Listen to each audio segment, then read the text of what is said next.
host of the call referred to that not having read the Hamas Charter. If you are going to comment on this, you could at least do the people who desire to kill you the decency of trusting their word. And I can tell you that if the people who are attempting to bomb London and Glasgow and are currently wreaking havoc in Baghdad and across the world, if they had their way, I can assure you your own career wouldn't be going the way it is. You wouldn't be the woman you are. You wouldn't be allowed to do what you do in this country. That is the same, and that is the same for everyone in this group. And you should not be, and you should not take that for granted. And one other thing, I should just add to that. There's been a lot of cynicism in this room about this already tonight. But our troops in Iraq did not only go into Iraq for one reason. The people of Iraq had been living under a totalitarian dictatorship for decades, and many people thought that that was our fault. We get blamed when we intervene and when we don't. It was the same in the Balkans. We get blamed when we intervene and when we don't. If you... In a set of children's books about various religions, couldn't depict Islam's prophet in their book, and that no cartoonist wanted to do it. You want to talk about fear, you want to talk about racism. How about just being an illustrator in Denmark who feels their life's going to be on the line if they draw a picture for a kiddie's book? You want to talk seriously about how it feels to be scared, and then they do a cartoon for their local paper, and that their lives are under threat, and their families are threatened, and they have to go into hiding? You want to talk about what it is to feel threatened? This is the product of a fevered conspiracy mindset from the beginning. A mindset which is almost messianic in its delusional belief that it can override every single norm of international law, every single norm of criminal law and of national law, and then find itself, and in Mr. Assange's case, in his place of last resort, praising, and I mean it requires a heart of stone not to laugh at this moment, praising the Ecuadorian government for its stand on freedom of speech. I mean, Human Rights Watch found that in 2 weeks of this month alone, the Ecuadorian authorities shut down 6 radio stations and 2 television stations, which they didn't approve of. Ecuador is not a mecca of freedom of speech. It isn't the world capital of decency. It's the last seedy bolt hole to which Mr. Assange thinks he can run. It's come out today that one of the main reasons Australia went to war in Iraq was for oil. No, that hasn't come out today. That hasn't come out today, sir. The war was not about oil. If it were, we wouldn't have spent all these billions of dollars in lives and blood and treasure. It was not done for oil. We could have got oil by doing a deal with Saddam, like Mr. Chirac did. Okay, let's move on. There's a war against Islam and a war against the Muslim world. No, hang on here a moment. The Danish cartoons would not have come to attention if there weren't a group of imams, 2 in particular, who decided to take offence and then take a world tour of taking offence. And then decided to take a world tour of taking offence and showed cartoons they'd also made up that were far more offensive than any of the other ones around to other people in order to whip up such sentiment. Ayatollah Khomeini, I don't think, was a reader of Salman Rushdie's early work. I don't think that Ayatollah Khomeini ever sat down with his copy of the Satanic Verses, his advance proof, and then decided to take offence. This is a man willing to take offence. He wanted to take offence. He wanted to whip up other people who don't read books and can't read any long book. No, you're speaking to... Okay, well, sorry, Douglas, what are you saying? You were saying... No, but I mean, it just seems to me that, to an extent, whether you believe this is the case or not, it's dangerous to an extent if you take advantage of the credulous and people's fears and real fears, and people have a real fear of death. What did Steve see in that? People have a real fear of death, and they always have done, they always will do. And there are always people who can provide explanations for what happens. If you tell people they're looked after, it makes them feel better than if you tell them they're alone. So people who believe in reason on these things are always at a disadvantage, because we don't have soft fairy tales, and we can't take advantage of the credulous, and we can't claim that angels say rather banal things in our spare time. Not our army and our soldiers having to behave like lawyers, wondering if they're doing something which is going to get them up in a courtroom anytime soon. I don't really want to see this happening with the police. Somebody, the lady in the back there, talked about the scene of the crime. This was not a crime committed by our policemen. These were people who were risking their own lives to protect people like you and me, ladies and gentlemen. And I don't think that we should spit on that and call it a crime or call them criminals. And if I can just finally say that there's an absolute lack of seriousness about this whole debate. Vince Cable said somebody's got to go. Anybody. Let's just get rid of a top-ranking police officer. Well, ladies and gentlemen, at a time of serious public safety issues here, we face a real and determined enemy, which must be laughing tonight when they see politicians like Vince Cable calling for just any resignation. Would you be happy that one of the people who knows most in this country about your security and mine should just go on a political whim? I don't think so. Wow, wow, wow, wow, wow. Is he great or is Douglas Murray great? He's great. I wish we had someone like that in the United States of America. The closest person I can think of is Thomas Sowell.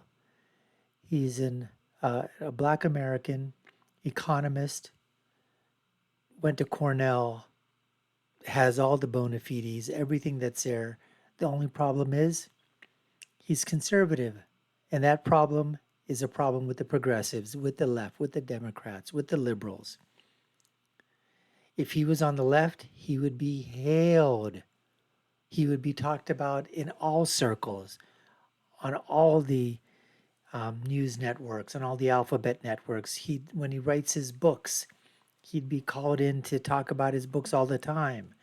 He's written, I don't know, a ton of books. But the only time you ever get to see him are on some, other video platforms that aren't really, really mainstream. And he would be the closest, in terms of, he's 90 years old, folks. I mean, he's 90 years old. He's twice the age, I think, of Douglas Murray. But you guys have a phenomenal person there. And Douglas Murray just going after answering the questions and just putting it out there. Just putting it out there. I mean, really. It's amazing. Well, the first thing he was talking about that lady in the first clip, who's a journalist of some kind. And he's basically telling her, you can do the things that you're doing because of the Western ideals of democracy, the Western ideals of freedom of speech, the Western ideals in which you do have women's rights. Try doing what you're doing. Remember the journalist that was filming? I think she was there when the fall of Afghanistan. And she had to put on a scarf and cover her head. She was forced to do that because that's the way they have it in their country. Okay, that's fine. But she was forced. It wasn't by choice. She was forced to do that. And I'm sure if the Taliban had their choice, they probably would have wanted a man to be doing that instead of her. But it was in the early days or whatever, so they had enough problems as it is. But remember Baghdad Bob? Well, all right, you had a Baghdad, Afghanistan as well.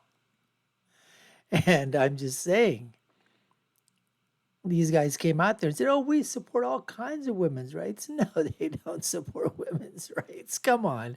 And that's what Douglas was telling us. And the crowd booed Douglas as if he was saying something that's just, so way out there. I'm telling the truth. And that's the problem. Society is buckled under this crap as well. Political correctness, virtue signaling, polishing their halos, or following the people that are polished halos because they've never been in that situation. They've never been under that type of tyranny. And then about the cartoon drawings, look, do you have the right to offend? Absolutely. Do you have the right to draw anything that you want? Absolutely. Again, it comes with, depending upon if you're drawing something that's telling you to commit violence or to commit an act of terror. It's the same thing with free speech. Basically, that's what's happening. But to allow freedom of expression to artists, to painters, to writers or whatever is something that's allowed under the First Amendment, at least in the United States. Now, the question of should you offend?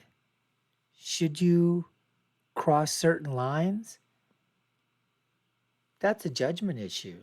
That's a moral issue. That's a personal issue. And then you have to live with the consequences of something like that. And then in the last thing, there's so much inside there with Douglas Murray, so many great things that he was talking about there. But the fact that somebody in a minister in the parliament says, you know what, we just need to sack a police officer just for doing that. That's the same thing that was going on here with the Black Lives Movement. You know, how do we like our cops? You know, how do we like our cops? Pigs, fried like bacon. I mean, those kind of tropes, those kind of songs that were there. Defund the police, get rid of the police. We need to put evaluators out there, psychologists, psychiatric, social workers. They're better handled. They're able to handle the situation a whole lot better than a police officer in a domestic situation. Oh, sure. And when that goes sideways, then what's going to happen? Who's going to take the blame then? If these idiots and these morons and these social workers feel that they want to get into a situation which is going to get way out of control, because those guys are really going to be listening to a social worker, a psychologist, a psychiatrist in that type of situation where you have nothing to defend yourself if something goes sideways. And the fact of the matter, it's easy to call for defund the police. It's easy to call to sack or to get rid of somebody or to terminate their position because of whatever happened. Now, if somebody is committing a truly, there's a police officer, law enforcement personnel, anybody, it doesn't matter. But in this case, we're talking about law enforcement, and they've done something wrong. Hey, adjudicate it. Get all the evidence. Bring all the facts. If you have enough, take it to court. If the person's done something that infringes upon any rights of anybody, if they've done something that breaks the law, throw the book at them. Absolutely. But do it within the purviews of the law. Do it the right way. Innocent until proven guilty. Not the other way around, because that's what it is right now. You're guilty and you better prove your own innocence. And even if you prove your innocence, we're still going to say that you're guilty, because that's the narrative that they want, folks. That's the narrative. Anyways, we appreciate you taking the time to watch. You've been watching the Dr. Nasir Shaikh Show. I'm your host, Dr. Nasir, where I give you my political prescription from my political perspective of what happens when all these things comes crashing together, especially when Douglas Murray comes crashing together with everything. Social media, religion, culture, politics, government, they all come colliding. Take a look at all our videos. Our links are above and below. Love to have your comments. And I'll leave with my final thought, which is, when you're right, you're right. And when you're left, you're wrong. Until next time, folks, take care and stay safe.